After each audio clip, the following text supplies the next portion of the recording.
Aleluia. Pronto, pode colocar na Bíblia agora para mim.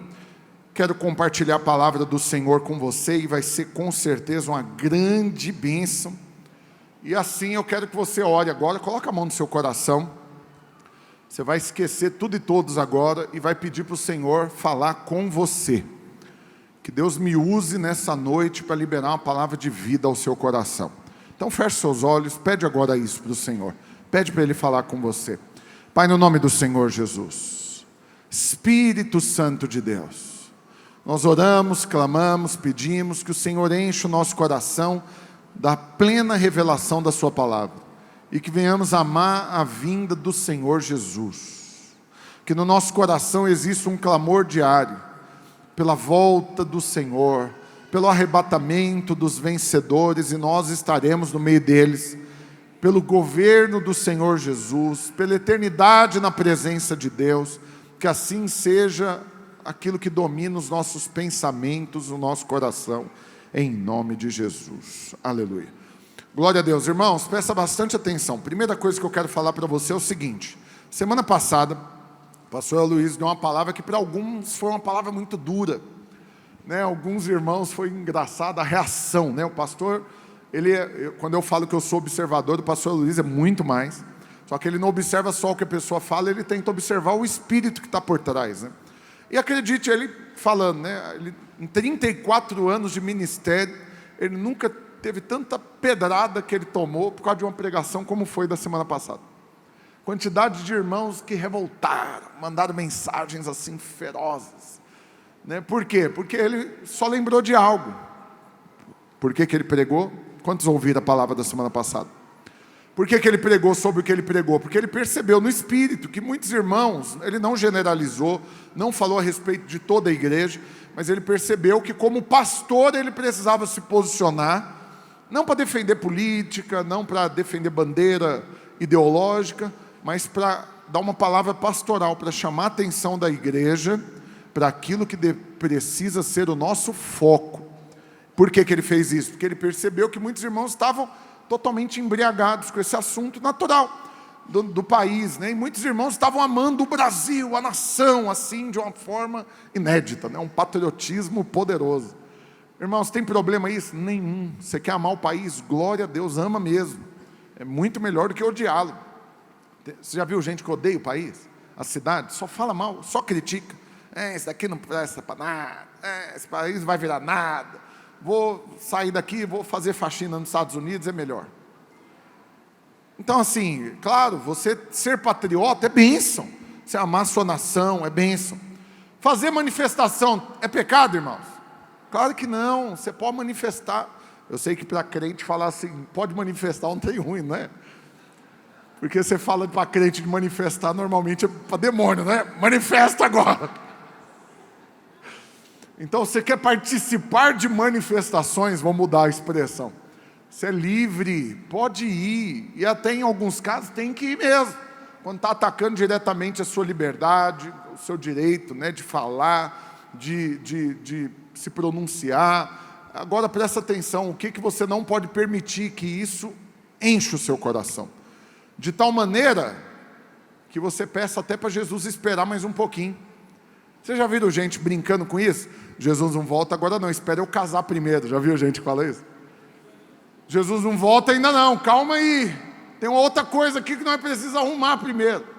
Então, acredite, irmãos, tem muita gente acreditando que a salvação da nação é um presidente, que a salvação da nação é uma ideologia, são até os valores da palavra de Deus, a família, a liberdade. Mas presta atenção, eu preciso lembrar você disso, e hoje essa palavra vai reafirmar isso no seu coração, que só existe salvação em Jesus.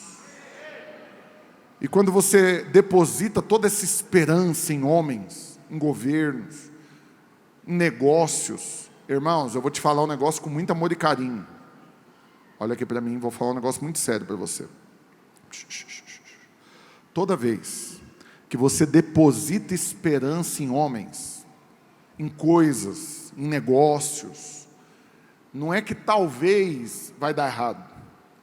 precisa dar errado. Porque se der certo, você vai ter aprendido algo ruim demais.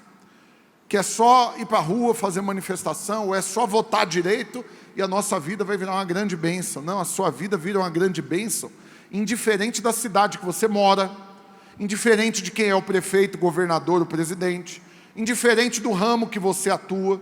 O que determina que a sua vida é bênção, está tudo ligado ao mundo espiritual, irmãos.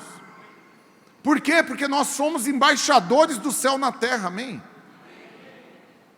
Eu estava pensando nisso, né? Você sabe, até falei com algum irmão essa semana, eu não lembro com quem.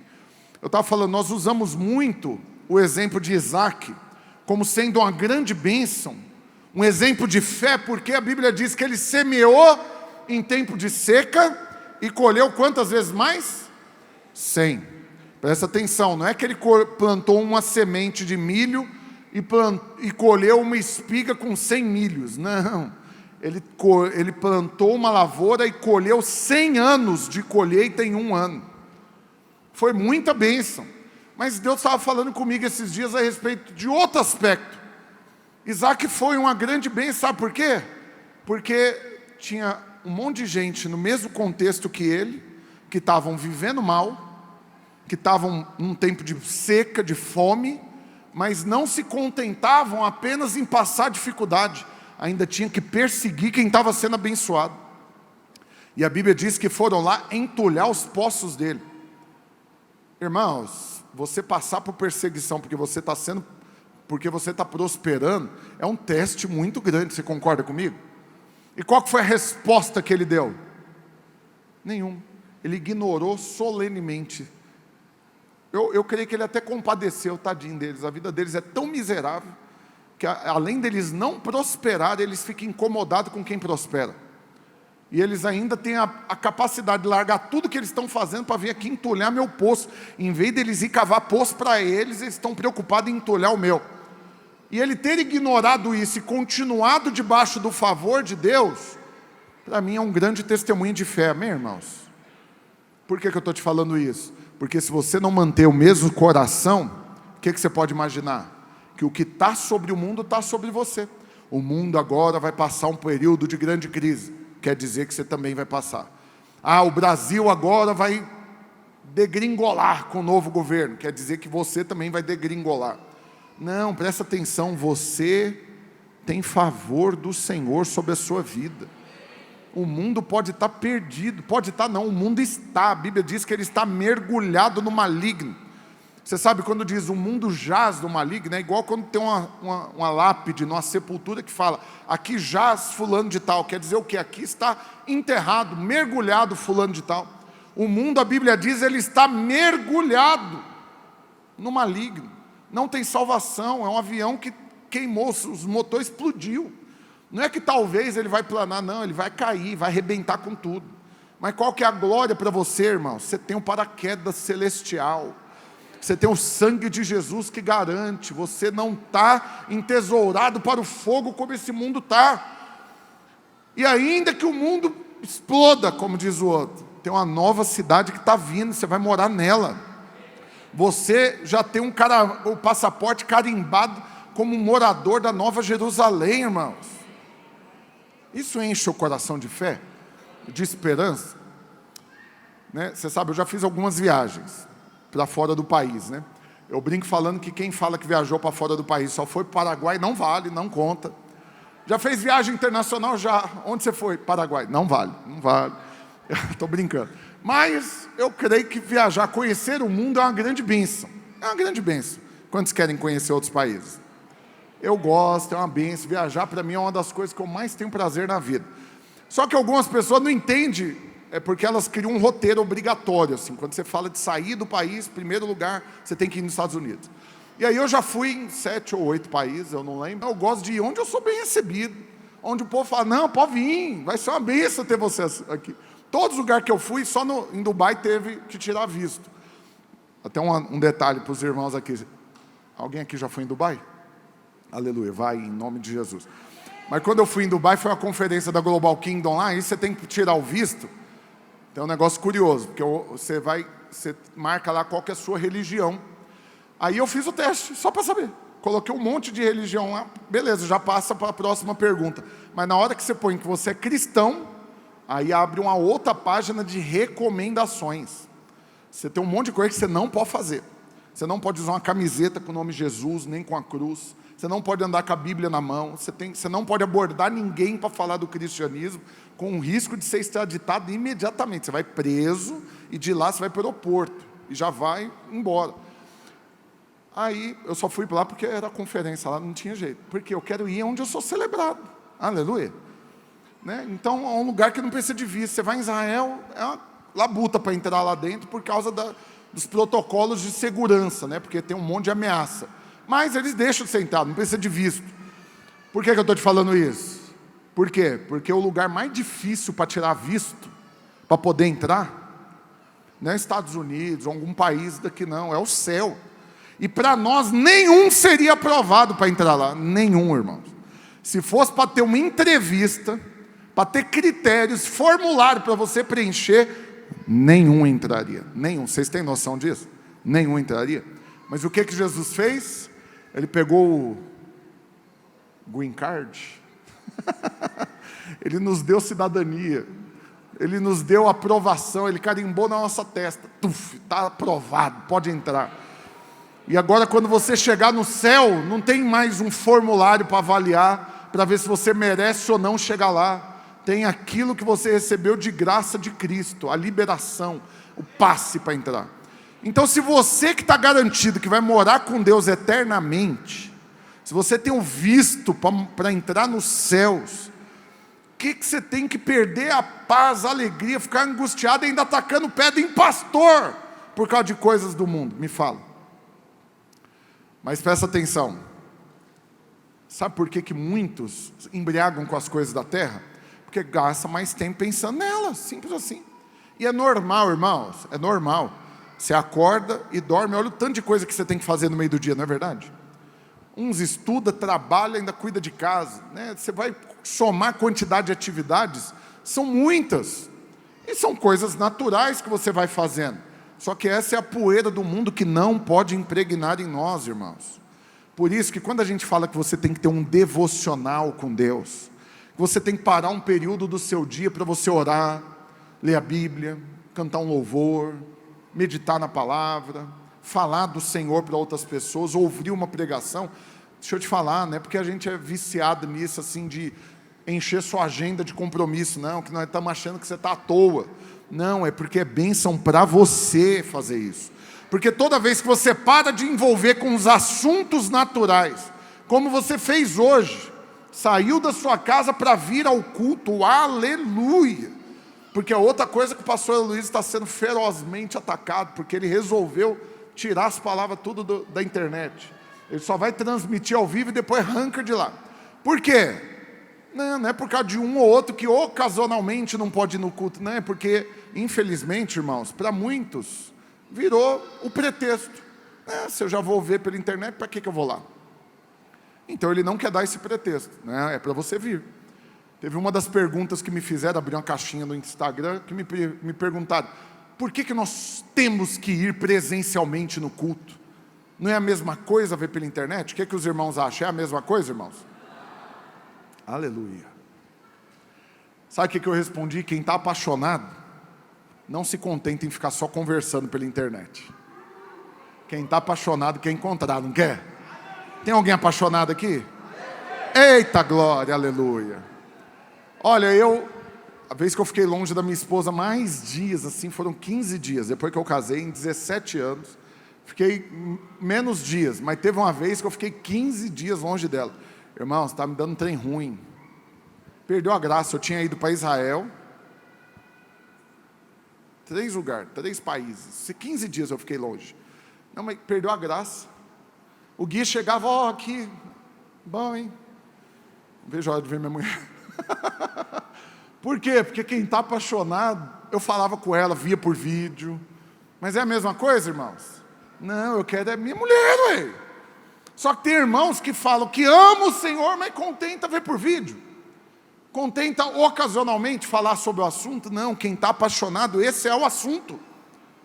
Esse é o assunto. E a boca fala do que o coração está cheio. Então, quando você vem para o culto, irmãos, qual que é o encargo de nós, como pastores que estamos aqui? É transmitir para você algo que vai encher o seu coração. Algo que vai colocar você a semana inteira pensando nisso, falando disso.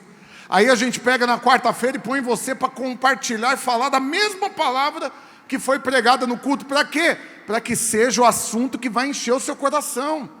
Para que isso continue transbordando e você fale disso. Agora, se você não se dispõe a fazer isso, se você acha que não precisa, né, que assuntos espirituais você faz na hora que der.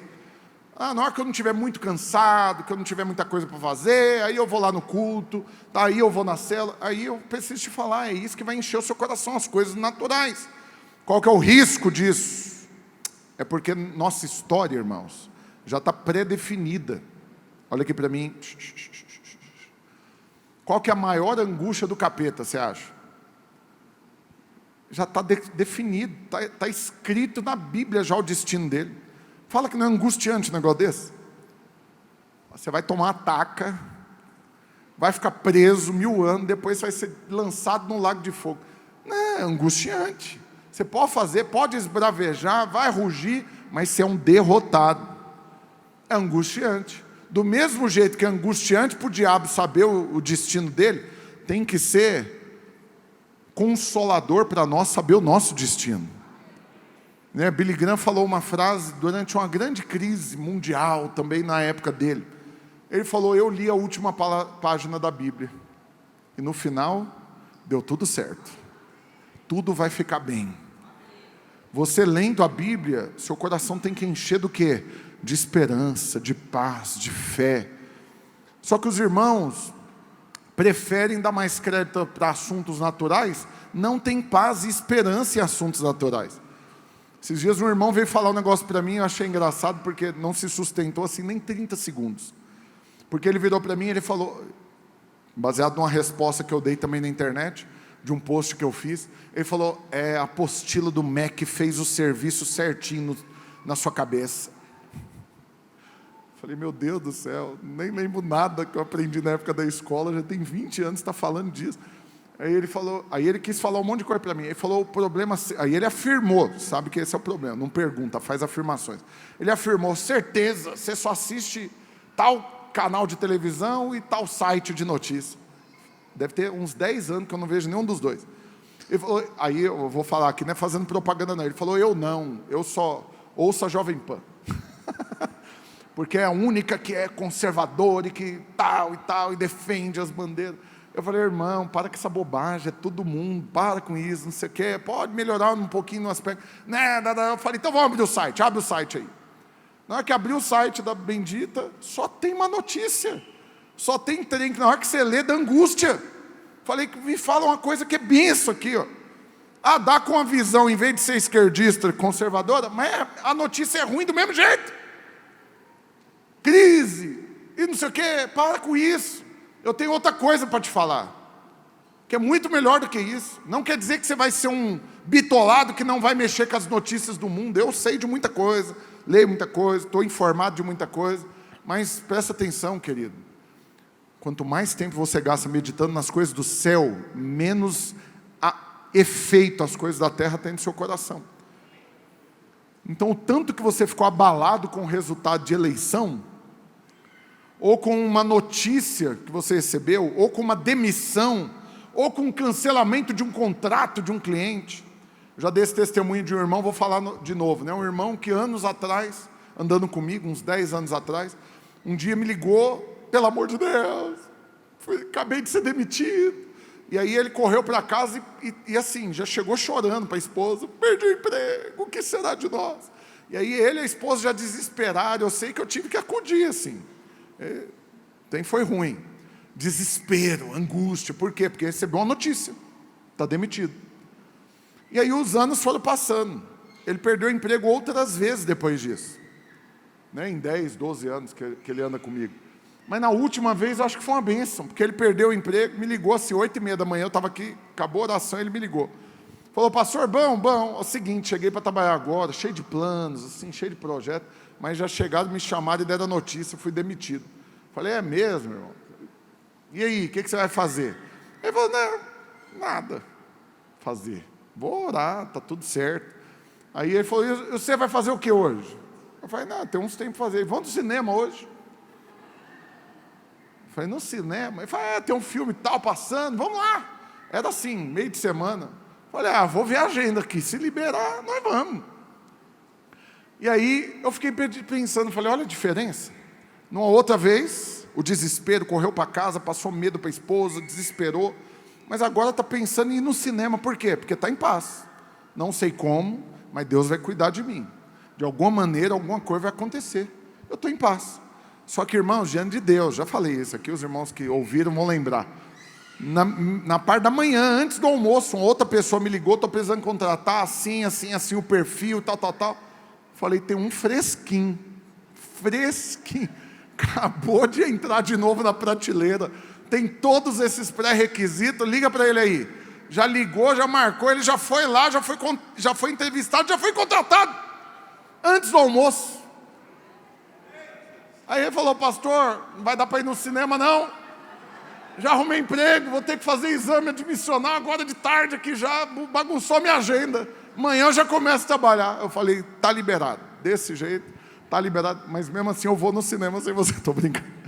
Resumindo, irmãos, a sua postura diante de uma notícia mostra como que está o seu coração. Se você ficar aterrorizado com notícias naturais, só mostra o quanto que você não está cogitando das coisas espirituais. Deixa eu ler um texto da palavra de Deus com você, que é uma grande advertência para nós, que é nisso que eu quero levar você a focar. Por quê? Porque a palavra... Quantos aqui creem que a palavra de Deus é perfeita?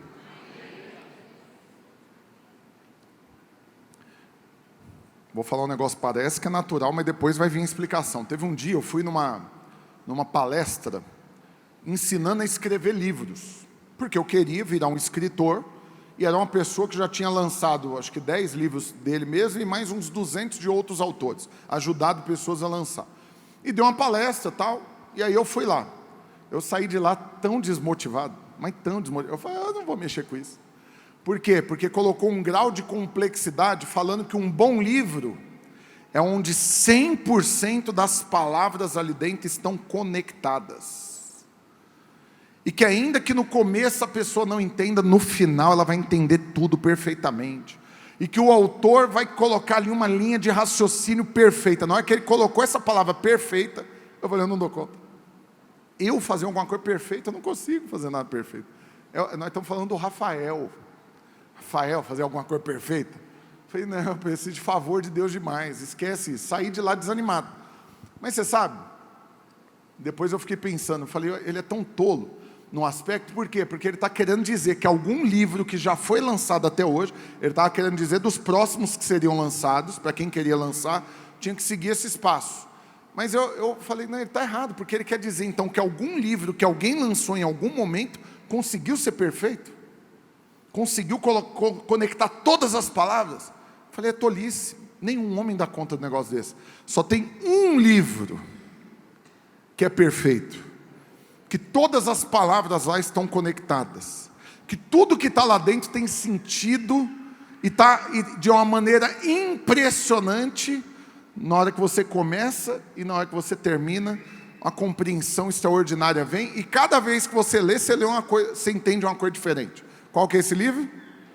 A Bíblia. Vocês creem que a Bíblia é perfeita, irmãos? Vocês creem também que tudo lá tem um significado e um propósito para estar lá dentro? Aleluia. Então é com essa perspectiva que eu quero rapidamente hoje mencionar algumas coisas para você, para mostrar o que para você?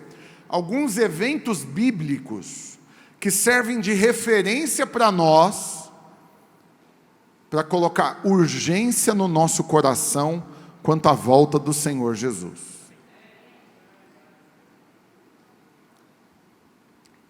Você já viu uma pessoa que está com urgência com um assunto? Ela não consegue pensar num outro assunto, não é verdade? Está com urgência, é agora, você tem meia hora para resolver isso. Ela não vai pensar em outra coisa, ela só está pensando naquilo. O que é essa urgência? É um ajuste de prioridades. Quando o seu coração queima em urgência pela volta de Jesus, as suas prioridades são reorganizadas, para que isso enche e transborde o seu coração. Aí você faz tudo o que tiver que fazer naturalmente, mas faz como quem não fizesse. Faz sem embriagar o coração. Faz sem depositar esperança em coisas, em pessoas. Por quê? Porque a sua urgência permaneceu sendo o reino, a eternidade, a volta de Jesus, tudo que está ligado aos céus. Então, um dia um irmão, ele participou de um sorteio, lembrei disso agora, aleatório, mas ele participou de um sorteio num shopping, acho que foi o Buena Vista quando inaugurou, que era o sorteio do seguinte: o sorteado vai ganhar 20 mil reais em compra nas lojas, mas você tem 10 minutos para comprar. Você já viu essa promoção? Em supermercado, você tem tantos mil, você sai com o carrinho e vai jogando coisa, porque tem um cronômetro. Aí eu preparando essa palavra, eu lembrei disso, né? Você acha que esse irmão, nesses pequenos minutos que tinha para gastar o valor, ele estava pensando em algum outro assunto? Não, rapaz, tem uma conta de luz para pagar aqui. Será que eu fechei a porta de casa? Não, o que será que vai dar tal coisa? Ele não está pensando em outra coisa, porque ele tem uma urgência, porque ele tem um prazo determinado. Quando você tem um prazo para as coisas, a urgência aumenta. Se eu virar para você e falar assim: ó, irmãos, na hora que todas essas cadeiras estiverem empilhadas, vocês vão ganhar um prêmio. Você vai parar, você vai avaliar, você vai olhar o serviço, você vai, não, rapaz, tudo isso de cadeira para empilhar, qual que é o prêmio? Vou pagar um X-tudo para você. Tem uns jovenzinhos que vai falar: é nóis. Ele vai cair para dentro, porque ele mata e morre por um X-tudo. Tem algum assim aqui? Se tiver, eu pago um X-tudo. Estou brincando. Levantou a mão na hora. Mas vai empilhar as cadeiras, pessoal. Agora, uns que já prosperaram um pouquinho mais, ele fala: não animo não. Essa trabalheira toda por causa de um X-tudo. Mas quanto maior for a recompensa, maior o número de pessoas dispostas a pagar o preço para conquistá-la. Vocês concordam? Amém ou não? Jesus sabia disso. E qual foi a recompensa que ele colocou, que está hoje disponível para nós? Qual que foi, irmãos? De uma parte, é você ser livre de coisas ruins. Ser livre de coisa ruim já é uma coisa boa, não é? Ser livre da grande tribulação, irmãos, é uma bênção. Se você não está muito preocupado com isso, tranquilo, é um trenzinho à toa, passa rapidinho. 7 anos. 7 anos passa rápido. E nem é tudo isso também de labuta, é só 3,5. Os primeiros 6 anos e meio é de boa. É paz. Você só vai estar vendo os sinais assim, né? O anticristo, falso profeta, né? Vai ser um negócio meio perturbador você saber que o relógio está correndo. Mas depois de 3 anos e meio vai ser um negócio assim, angustiante. Mas também 3 anos e meio, irmãos, passa. Mas ser livre disso já vai ser uma grande bênção, não vai? Não ser perseguido, não ter a marca da besta, né? Não ver todos os sinais, os selos sendo abertos, as taças, meu Deus do céu. Não vamos estudar Apocalipse aqui não, mas eu quero te falar que vai ser angustiante. Para quem estiver aqui, vai ser angustiante. Por isso que eu estou planejando não estar aqui. Está nos meus planos não estar por aqui nessa ocasião. Se você quer estar, você é livre, pode ficar de boa. Mas tem uma outra coisa que é um pouquinho mais demorado, que é um milênio. Também não vai dar tempo de explicar, mas depois que Jesus voltar, depois que passar aquela tribulação e ele vier com os crentes vencedores que haviam sido arrebatados, a Bíblia diz que ele vai governar por quanto tempo, irmãos? Quanto tempo? 1000 anos. E os crentes vencedores vão fazer o que junto com ele? Reinar, aleluia. Quantos querem reinar com Cristo? Aí você pode falar: não quer mexer com isso não, vai dar uma canseira danada. Ficar 1000 anos reinando, tomar decisão, governar sobre nações, vai trabalhar demais. Deixa eu quietinho. O problema é que os que não estiverem reinando, a Bíblia fala que não tem 3 opções, você sabe disso, né? Quem não é vencedor é derrotado. Quem não ganhou, perdeu. Então quem não tiver uma recompensa para receber, a Bíblia diz que vai ter uma disciplina.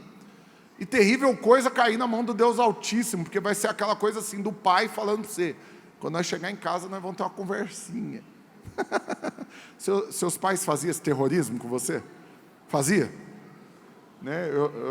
Eu falo carinhosamente, minha mãe assiste minhas pregações, tudo depois. Eu falo carinhosamente, para mim, as maiores ameaças, ninguém nem imaginava que estava ameaçando. Por quê? Porque quem olhava de longe achava que minha mãe estava rindo. Porque ela falava assim, ó, rindo com os dentes fechados assim: chegar em casa, eu pego você. Quem olhava de longe falava: olha lá, que benção. Mas presta atenção. O Senhor colocou uma grande recompensa para nós. Nos livrar de tudo que tem de mal, mas também de nos colocar diante de muitas coisas boas. Agora, muitos podem estar relaxados quanto a isso, porque não tem o prazo. A recompensa até que é boa, pastor. Vou ganhar 1 milhão para empilhar a cadeira. Mas se você não tem o prazo para saber até quando, você pode não decidir fazer isso logo. E falar: está demorando, vai demorar demais. Eu tenho prazo, vou fazer. Cada dia eu venho aqui e empilho uma. Vai dar tempo, está tranquilo. Quando você não tem clareza do prazo, você pode relaxar. Então hoje eu quero só lembrar você, acredite, existem sinais que mostram que o prazo, o tempo, as indicações, elas já se cumpriram em parte, outras estão se cumprindo e algumas estão breves para se cumprir. Então nós podemos afirmar, irmãos, Jesus está voltando. Você quer viver como se isso não fosse verdade, ou se fosse coisa para as próximas gerações? Fica em paz, querido. Ninguém está aqui para te obrigar a ter essa urgência no coração.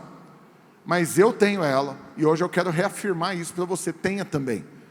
Por quê? Porque quanto mais urgência você tiver no seu coração pela volta de Jesus, é isso que vai encher o seu coração. E menos influência as coisas do mundo terão sobre a sua vida. Simples assim. Então eu quero ler com você lá em 2 Pedro, capítulo 3, versículo 8. Porque aqui Pedro dá uma dica para nós medirmos o tempo. 2 Pedro, capítulo 3, versículo 8. 2PE 3:8. Deixa eu ir. Há todavia uma coisa, amados, que não deveis esquecer, que para o Senhor, um dia é como 1000 anos, e 1000 anos como um dia. Aqui, mais uma vez, a palavra de Deus é perfeita, irmãos? Tudo lá está conectado? Então vamos interpretar esse texto hoje. Quando você fala a respeito da volta do Senhor, as palavras proféticas que Jesus garantiu, é que importa que o templo seja derrubado, mas no terceiro dia vai ser reconstruído. Ele foi perseguido e preso por essa afirmação. Para os discípulos, no secreto, o que ele falou? Eu vou morrer, mas no terceiro dia eu vou ressuscitar. Percebe que Pedro parece que não prestou muita atenção nessa parte do eu vou ressuscitar no terceiro dia? Ele ficou só com a parte do eu vou morrer. E o que ele falou para Jesus? Ninguém toca no Senhor, está doido? Para encostar no Senhor tem que passar por cima de mim primeiro. E o que ele ouviu carinhosamente de Jesus quando ele falou disso? O que, irmãos? Arreda daqui, Satanás, porque você não cogita das coisas do céu, mas só as que são aqui da terra. Olha aqui para mim, mais uma afirmação forte para você lembrar dessa palavra hoje. Quando você não aceita que Jesus vai morrer, olhando e crendo exclusivamente no fato de que Ele vai ressuscitar, você pode estar cogitando só das coisas da terra e esquecendo das coisas do céu. Mas isso já aconteceu, Ele já morreu e já ressuscitou, amém, irmãos? Só que agora, qual que é a outra aplicação dessa profecia? Importa que o Filho do Homem seja tomado e vai subir aos céus, mas no terceiro dia eu vou voltar. Se você esquece essa do eu vou voltar, como que o seu coração vai ficar? Só cogitando das coisas da terra e esquecendo das coisas do céu. Então presta atenção, se no terceiro dia Jesus vai voltar, e Pedro está falando que um dia para Deus é como 1000 anos, nós podemos então crer que no terceiro milênio, Jesus vai voltar. Deu para entender? O que nós já tivemos? 2 milênios que já passaram ou que estão passando. Por que tem uma diferença de passar ou passando? Só alguns dados aqui para ajudar você a entender. Primeiro, Que ano que é hoje? Nós estamos em qual ano? Depois do quê? Depois de Cristo. Por quê? Porque o nascimento de Jesus separou a era comum. O antes e o depois dele. Certo, irmãos? Mas você sabia que na verdade Jesus nasceu no ano 4? Depois de Cristo? Sabe? Só uma mudança aqui para te dar uma informação. Nós estamos numa contagem diferente do que foi de fato. Por quê? Porque depois de muitos e muitos séculos que estavam contando o ano, eles perceberam que os ciclos lunares, né, a questão da lua, da maré, toda essa questão não estava batendo com as datas. Por quê? Porque eles entenderam que alguns dias, né, que o dia na verdade não tem 24 horas exatas, tem algumas diferenças assim de milésimos. Só que depois de muitos e muitos anos se tornaram dias diferentes. E foram tantos dias que foram, né, contados diferentes que por fim chegou um prazo que eles resolveram mudar o calendário e colocar o ano bissexto. Lembra que tem um ano bissexto? Cada 4 anos, não é isso? Nós temos um dia a mais no ano, não é isso? Esse um dia a mais foi por causa do quê? Desse ajuste do calendário. Só que todos os anos que passaram anteriormente, que não tiveram esse um dia a mais no ano bissexto, eles, assim como fala, descartou, esquece, vamos contar só daqui para frente. Mas na contagem deu uma diferença de 4 anos.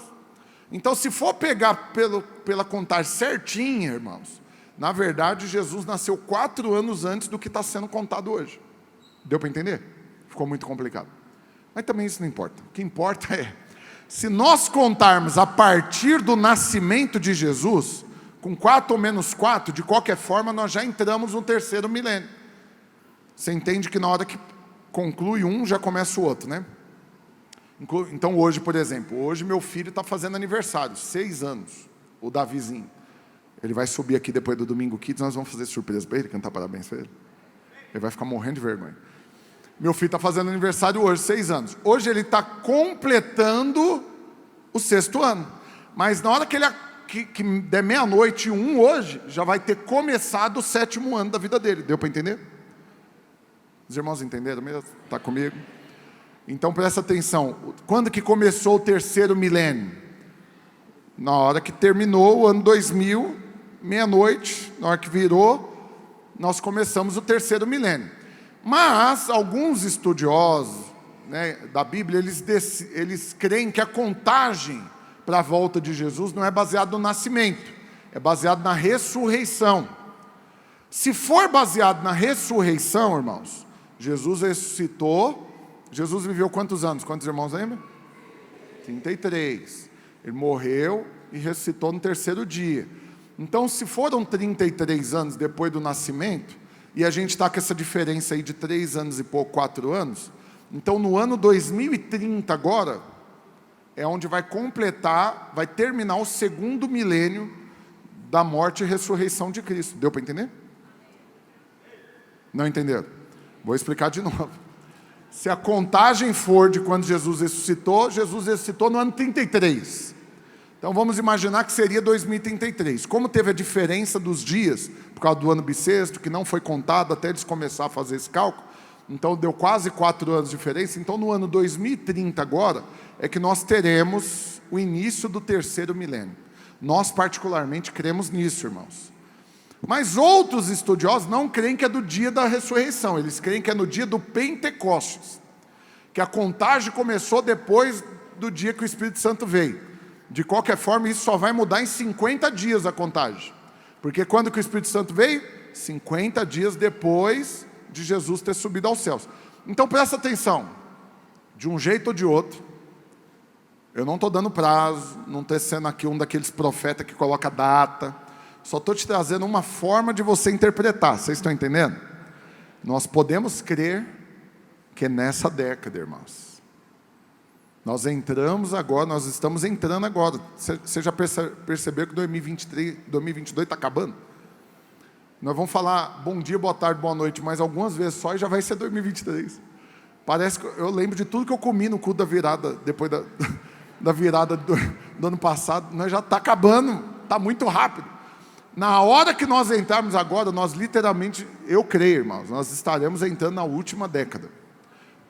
do segundo milênio, para entrar no terceiro milênio. Aí, se Jesus vai voltar, então, no terceiro dia ou no terceiro milênio, você pode falar, então pode ser também até 999 anos depois, ainda é o terceiro milênio. Você não pode crer nisso? Então ele pode voltar até 2900 vai demorar demais ainda. Você pode crer assim? Pode. Fique em paz, está tudo certo. Mas quando a gente olha para a ressurreição dele no terceiro dia, ele voltou no final do dia ou no começo do dia, irmãos? No começo do dia. De manhã cedinho, na hora que o dia amanheceu. Na verdade, as mulheres correram lá para o túmulo para tentar começar o terceiro dia lá. Na cabeça delas, precisa ser tão caxias assim de chegar lá logo de cara, né? Vai dar um prazo. Quando elas chegaram, o que tinha acontecido? Os irmãos lembram da história? Jesus estava lá, irmãos? Os anjos estavam lá falando o que para elas? Chegou tarde. Ele já ressuscitou. Mas logo depois ele se apresentou para elas. Elas acharam que chegariam antes da ressurreição. Mas no primeiro momento do terceiro dia, começou o terceiro dia, Jesus já ressuscitou. Eu creio que da mesma forma, irmãos, no comecinho do terceiro milênio, no comecinho do terceiro dia, aquele que vem virá e não tardará. Jesus está voltando, queridos. E quando ele voltar, a Bíblia diz que tem 2 momentos essa volta. Num primeiro momento, eu sei que parece uma comparação negativa, porque fala que ele vai vir como um ladrão. Por quê? Porque ladrão ninguém sabe o dia que ele vem, o dia e a hora, porque senão tranca a casa, põe segurança, chama a polícia. Então um ladrão é esse que pega de surpresa, como um raio que se mostra do ocidente até o oriente. A Bíblia diz que ele vai só passar. E o que vai acontecer? O Rafael Almeida vai ser arrebatado, aleluia.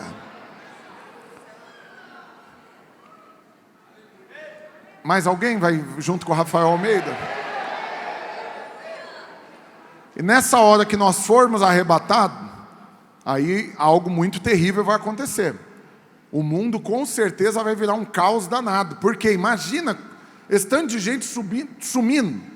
Se você já assistiu aqueles filmes apocalípticos, né, deixados para trás, quem já viu? Tem um filme do Nicolas Cage também, alguma coisa do Apocalipse também, que ele é um piloto de avião, já viu? Irmãos, tarefinha de casa. Bora assistir esse filme essa semana? Rapaz, dá uma urgência danada o negócio daquele. Na hora que você vê a mulher abraçada com o bebê, com a criança, que de repente a roupa murcha, cai a roupa no chão. Mas dá um trem ruim no coração nessa hora. Os carros começam a bater, avião caindo. Ixi, imagina a cena dessa, irmãos. Vai ser muito chocante, não vai? Mas o que nós vamos estar fazendo? Vamos estar com Cristo no céu, sendo preparados e treinados por Ele, para que depois da grande tribulação, aí Ele vai vir de novo. Quando Ele vier, a Bíblia diz que Ele vai vir agora não como o cordeiro, não como o servo montado no jumentim, mas é o cavaleiro do cavalo branco. É aquele que vem vencendo e para vencer. É aquele que vem para estabelecer o seu reino. E junto com ele, quem que vai estar? O Rafael Almeida, aleluia. Mais alguém além do Rafael Almeida vai estar vindo com ele? Aleluia. Então presta atenção para finalizar. Alguns sinais mostram para nós essa importância de você contar os dias. Um deles é a festa em Caná da Galileia. Você vê, o primeiro milagre, a Bíblia fala que aconteceu no terceiro dia. Abre para mim, lá em João capítulo 2. Eu não li. Não, eu li. João capítulo 2, versículo 1. Abre para mim.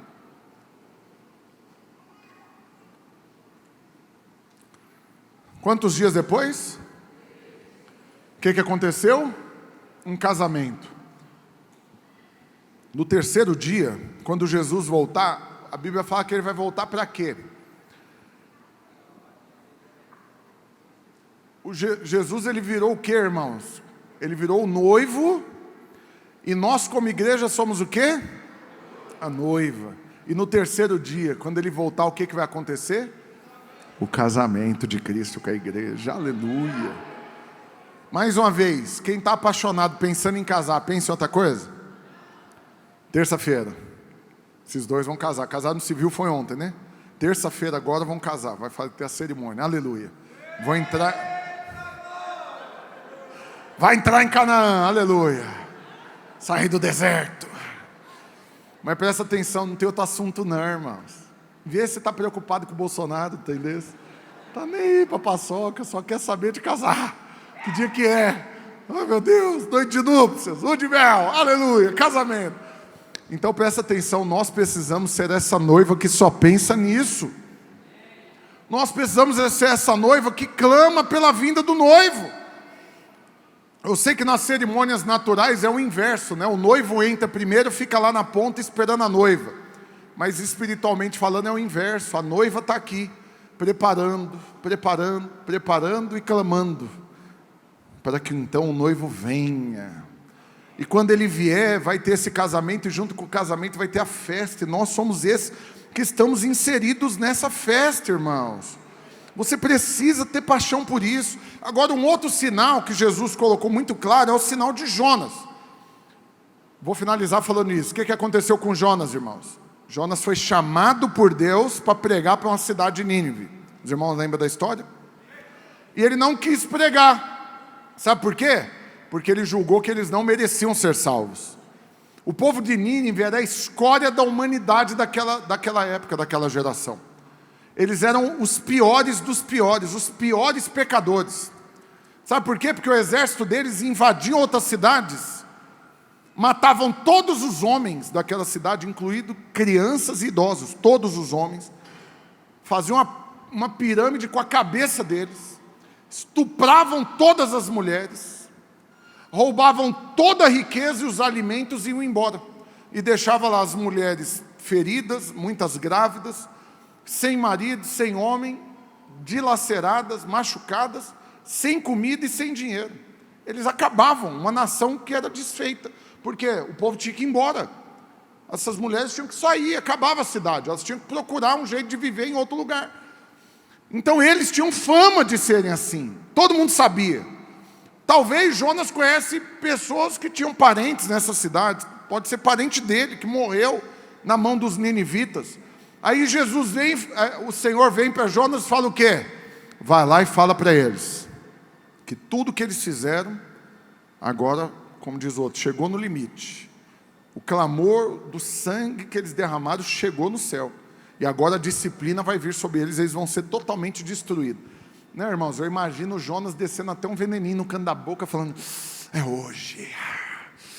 Chegou a hora deles, povo miserável, agora eles vão ver, vão tostar. Aí Jesus, o Senhor vira para ele e fala, você vai lá e fala, vou destruir, vai sobrar nada. Tudo que eles fizeram eu vi e agora eles vão pagar essa conta. E eu vou destruir eles tudinho se eles não arrepender. Aí Jonas, arrepender? Porque se eles arrepender e pedir perdão, eu esqueço tudo e está tudo certo, eu ainda vou abençoar eles.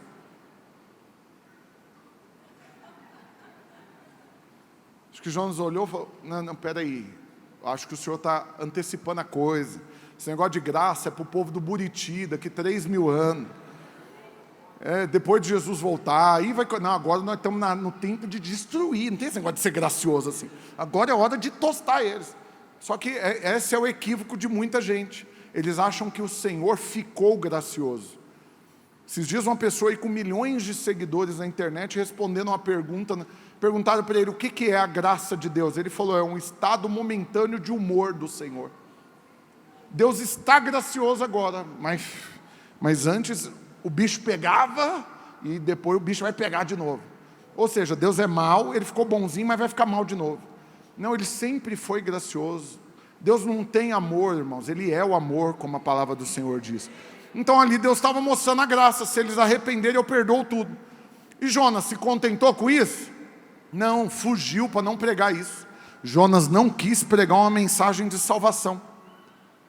Preferiu fugir. E quando ele fugiu, o que aconteceu com ele? A Bíblia diz, a tempestade, o barco ia afundar, ele se apresenta como sendo a causa, tudo isso daqui é por minha causa, o barco está afundando por causa disso.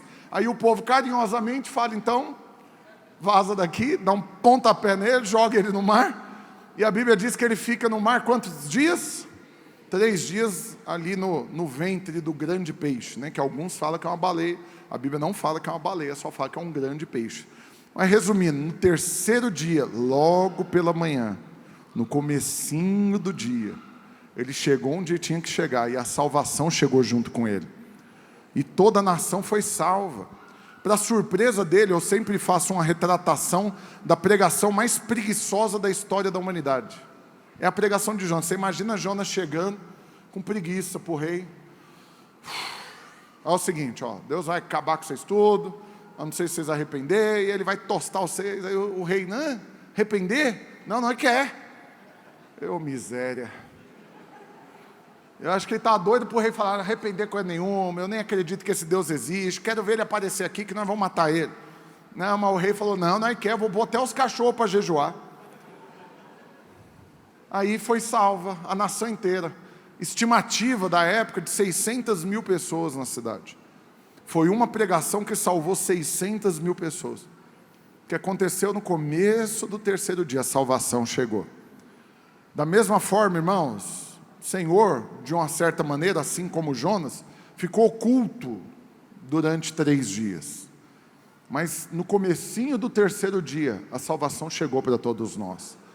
Eu quero declarar uma palavra para o seu coração hoje, que eu creio que em nome de Jesus você não vai dar conta de esquecer ela. Olha aqui para mim. Quero que você fique em pé e o povo do louvor suba aqui na velocidade da luz. Eu vou falar isso para você, com você em pé, já para a gente orar. Essa é a velocidade da luz de vocês.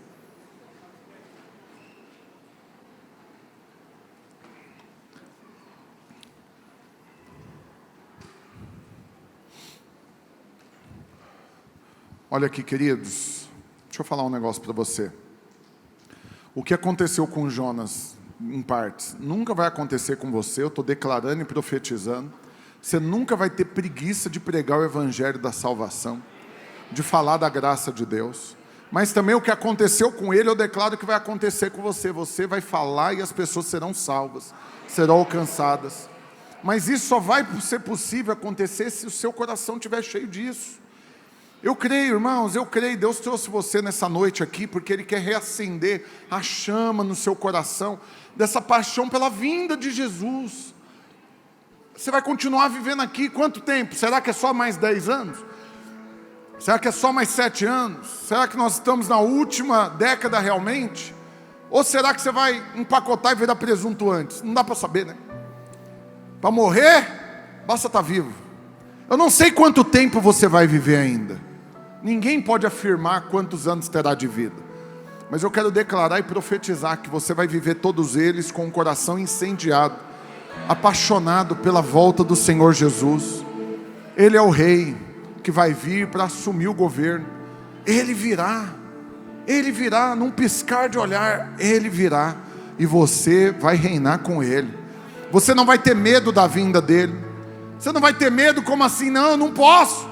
Como que eu compareço diante do Senhor desse jeito? Porque eu pequei, eu errei. Não, você já entendeu que não tem nada a ver com isso.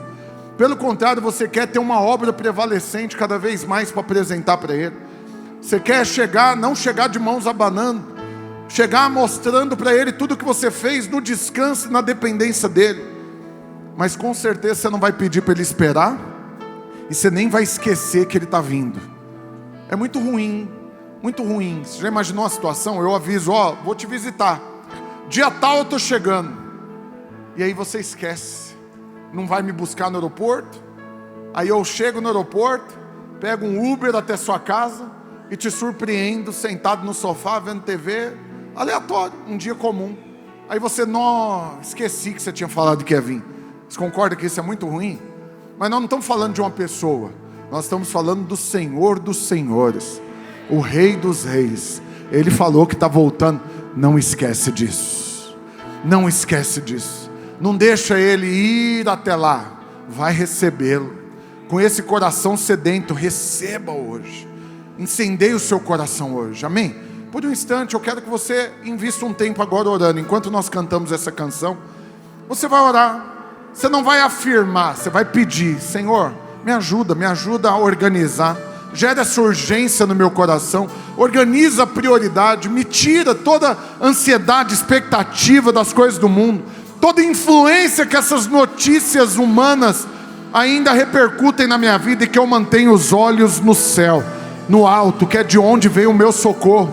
Por um instante, feche seus olhos, comece a orar, pede isso para o Senhor, pede para Ele encher o seu coração com essa urgência nessa noite. Glória a Deus, aleluia, dá uma salva de palmas para o Senhor, aleluia, aleluia. Falar uma última coisa que eu sinto no meu coração, uma palavra profética para alguém que está aqui. Você sabe, muitas pessoas erraram por ocasião dessas eleições, por ocasião da pandemia, quando perde o emprego, por problemas que chegam quando bate um carro. E o erro é como desse irmão que eu testemunhei quando perdeu o emprego a primeira vez, anos atrás. De chegar em casa e gerar um ambiente de medo, falando palavras de morte. E eu sinto no meu coração, tem pessoas aqui que o ambiente na sua casa está assim. Um ambiente de medo, um ambiente de expectativa de coisas ruins, de que vai ter problema financeiro, de que vai quebrar, que vai perder. Mas o Senhor está mandando falar para você que está aqui hoje, que o ambiente na sua casa está assim, que você vai se surpreender, porque quando você chegar lá de volta hoje, Ele vai ter mudado o ambiente. E o que muda o ambiente, presta atenção, não são notícias, é presença. Presença, na presença do Senhor, o medo vai embora. Por quê? Porque o perfeito amor lança fora o medo. O medo tinha enchido o ambiente da sua casa, do seu trabalho, onde você estava, porque estava faltando presença. Mas o Senhor está falando para você, Ele está indo à frente, Ele está indo adiante. Quando você chegar, você vai sentir a presença do Senhor. Sinto no meu espírito, alguns aqui vão chegar para trabalhar e vão sentir a presença do Senhor lá no seu trabalho. Todo medo, toda angústia, toda preocupação, toda expectativa de coisas ruins vai ter ido embora, porque a presença dEle vai garantir que vai dar tudo certo. Aquele que vem virá, não tardará. Todavia nós que somos justos, vivemos pela fé, em nome de Jesus, amém? Amém? E aí eu tinha combinado com vocês uma coisa, que hoje é aniversário do Davi. Vamos cantar parabéns para ele? Ele, aleluia. Parabéns para nessa data querida, muitas felicidades, muitos anos de vida, para que o Senhor te abençoe e te dê santidade, muitos anos de vida, muitas felicidades. Aleluia, glória a Deus, aleluia. Deixa eu abençoar a sua vida para mais uma semana de vitória que você vai ter. Feche seus olhos. Pai, eu abençoo cada um desses irmãos hoje. Declaro que o Senhor reativou a urgência da volta do Senhor Jesus.